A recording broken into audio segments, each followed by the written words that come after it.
Hindi cinema की मशहूर गायिका आशा भोसले का रविवार को निधन हो गया। 92 वर्ष की आयु में आशा भोसले का चेस्ट इन्फेक्शन के कारण स्वास्थ्य बिगड़ने से निधन हुआ।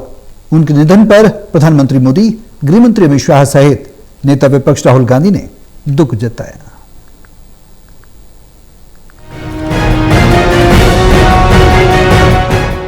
हिंदी सिनेमा से लेकर कई अलग अलग भाषाओं में अपनी जादुई आवाज से अपनी पहचान बनाने वाली आशा भोसले का रविवार को मुंबई के ब्रीच कैंडी अस्पताल में निधन हो गया। आशा भोसले की उम्र 92 वर्ष थी। आशा भोसले के निधन पर पीएम मोदी सहित कई मुख्यमंत्रियों ने शोक जताया। पीएम मोदी ने उनके निधन पर दुख जताते हुए कहा कि भारत की सबसे प्रतिष्ठित और बहुमुखी आवाजों में से एक आशा भोसले जी के निधन से मैं अत्यंत दुखी हूँ। दशकों तक फैले उनके असाधारण संगीत में सफर ने हमारी सांस्कृतिक विरासत को समृद्ध किया और दुनिया भर में अनगिनत दिलों को छुआ। चाहे उनकी भावपूर्ण धुनें हों या जीवंत रचनाएं, उनकी आवाज में एक शाश्वत चमक थी।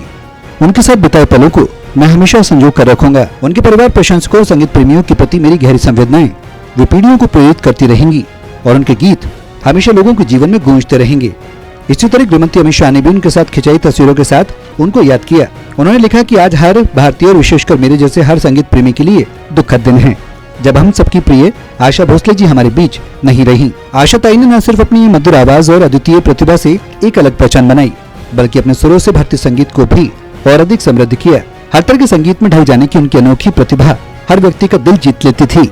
अपनी आवाज से करोड़ों दिलों को छूने वाली आशा जी ने हिंदी, मराठी, बांग्ला, तमिल, गुजराती सहित अनेक भाषाओं के साथ साथ लोकगीतों में भी अमिट छाप छोड़ी। इसी तरह नेता विपक्ष राहुल गांधी ने उन्हें याद करते हुए लिखा कि महान गायिका आशा भोसले जी के निधन का समाचार अत्यंत दुखद है। उनकी आवाज के माध्यम से उनकी कला सदा हमारे बीच अमर रहेगी। इस दुख की घड़ी में मेरी संवेदनाएं उनके शोककुल प्रियजनों और प्रशंसकों के साथ हैं। आशा भोसले को एक दिन पहले ही उनके सीने में इन्फेक्शन की शिकायत के चलते ब्रीच कैंडी अस्पताल में भर्ती कराया गया था।